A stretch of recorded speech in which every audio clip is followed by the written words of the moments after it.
From the inside, Wichita State, North Carolina A&T, then Texas Tech. Middle of the track, Princeton, Arkansas, Georgia. On the outside, Iowa and Duke. Well, Georgia's going to lead off with Shamar Chambers, and then they're going to go to Will Floyd. Those two athletes will finish 11th and 12th in these championships in the open 400 meters. Neither one of them qualified through. So I think we're going to get really good runs, but Georgia always puts together a great 4x4. They were the NCAA indoor champ, but they've never won an outdoor title. Three-turn stagger in this 4x400 relay, so we need to see who passes first to determine who might be in the lead. Very close between Iowa and Duke for that handoff. They'll stay in lanes through this turn, then break for the pole on the backstretch. Arkansas in great position right now as you do get to that backstretch. Stephen McElroy for the Razorbacks on second leg. That was a stumble and a nice save from falling down.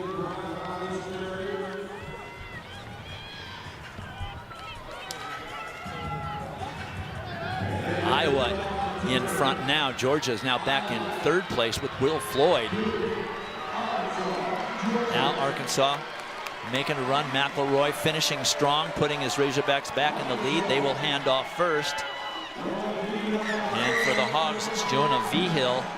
For Iowa, Josh Pugh.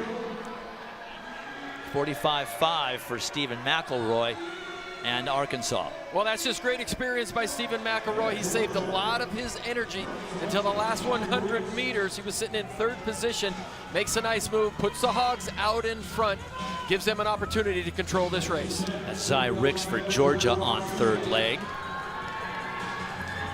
And for Texas Tech, Oscar Edlund. Well, and you're looking at the future of Georgia track and field there. Zy Ricks in third position.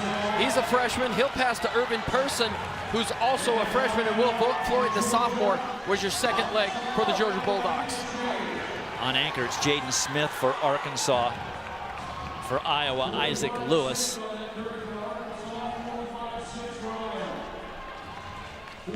And for Georgia, Irvin Pearson, the freshman. Well, and Iowa's one of those teams, they don't qualify a whole bunch of people in individual events, but they always put together phenomenal relays, especially 4x4 relays, and look at them hanging here with one of the best teams in the country.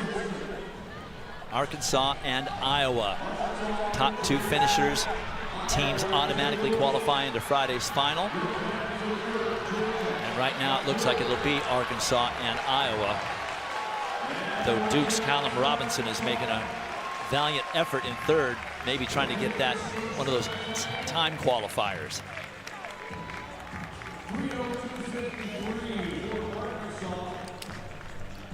So Arkansas and Iowa safely through to Friday. 45-4 for Jaden Smith on that anchor.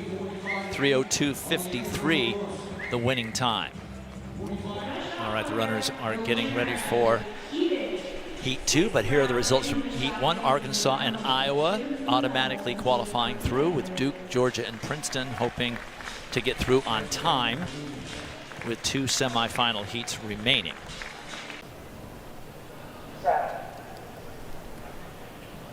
From the inside, Navy, Texas, Ohio State. Then in the middle, Southern Cal, South Florida, Arizona State. And on the outside, Penn State, Baylor. Well, good start for Jacob Andrews from USC. Also Cody Blackwood, 400-meter hurdle qualifier there. Second from the right there for Texas. He's off to a really good start as well. Early on at South Florida and USC. Penn State also running well out in lane 8. Here come the Sun Devils.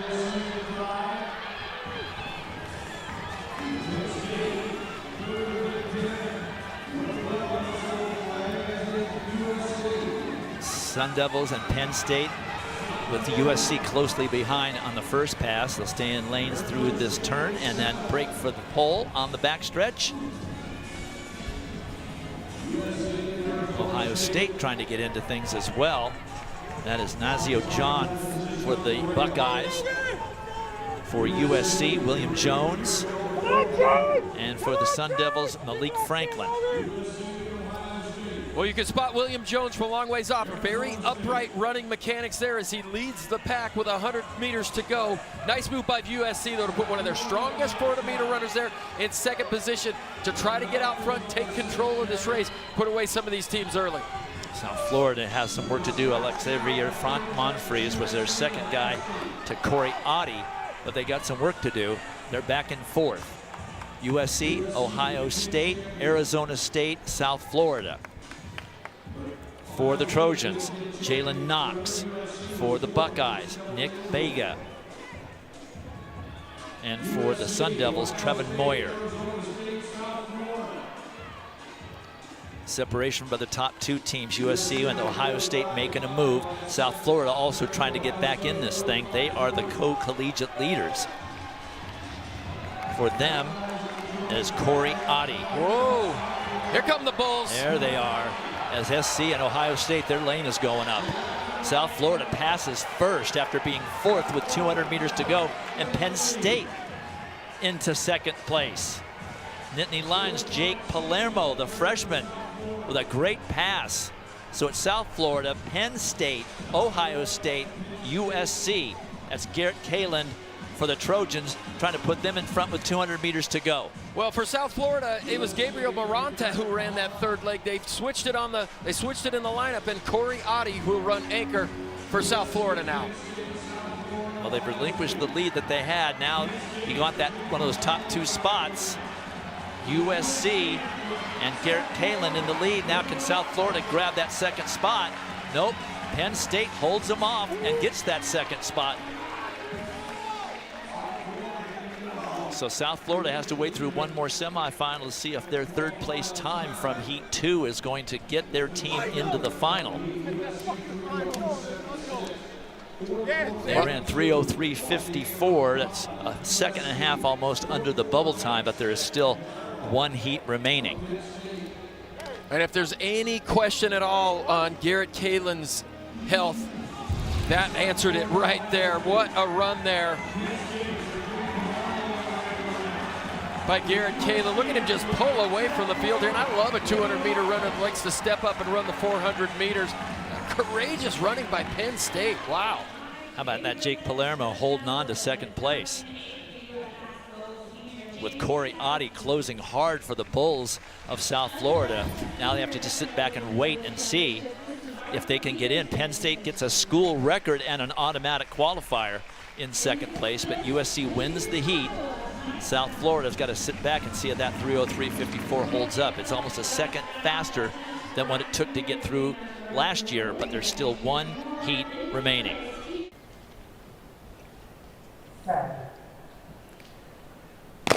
From the inside, TCU, Howard, and LSU. Then in the middle, Alabama, Florida, Texas A&M. On the outside, Houston and BYU.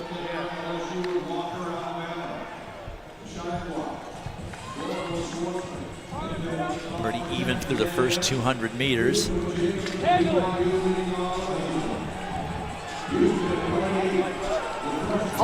Florida making a move now.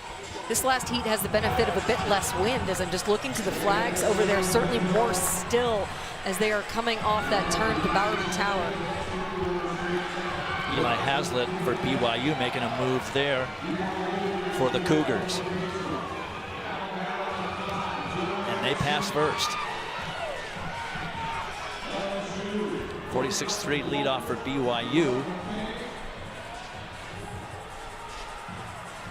But LSU now moving to the pole off the turn. Well, that was a good starting run for Alabama as well. Donald Chawanga. Now Peter Diebold goes for Bama, and that's Shaquem McKay for LSU, the junior. It's LSU, then Houston, Anthony East the third Florida for the fighting Cougars. their way into the conversation right now, hard charging in lane 2. Rios Prude for the Gators, but it is LSU, Houston, BYU as they hand off for the second time.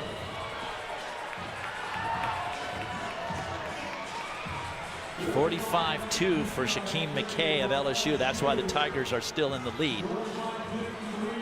Gregory Prince on third duties. For Houston, Safi Reed, the freshman. And Florida now moving on the outside. That's Malik Smith-Ban moving the Gators into third. He was smart to slide in just ahead of the turn and get himself in really good position as the Gators are in second place. And here comes Bama. Samuel Ogazi for the Tide. Just smoothly puts them into the lead. Alabama passes first, BYU, LSU. 45-5 for Samuel Ogazi, who was the leading qualifier in the 400 meters. And this is Osama El Bushaibi, the 800-meter runner. Great 800-meter talent for Alabama on their anchor leg. Florida fighting to the front. This is Raheem Hales for Florida. What a strong move there by the Gators. But now Ahmad Robinson from Texas A&M is making a move. Ahmad Robinson with that head bobbing all over the place. Puts his Aggies in first place. They qualify. Here comes Bama at the wire. Ahmad Robinson, 44-6 for the senior from College Station, puts his Aggies in front. Defending champions are not going to just give up. Also, how about Alabama, of course, fighting with a little extra added motivation today, able to do that, run that type of effort. Really incredible performance from them. Ahmad Robinson just turned to his team and said, I got you, I got you. And he brought him from way back. They were in sixth position with 200 meters to go. So there are your qualifiers. It took 3:03.69 to get through this year, as opposed to 3:04.48 last year. It's going to be a wild one. The men's title could come down to this final race.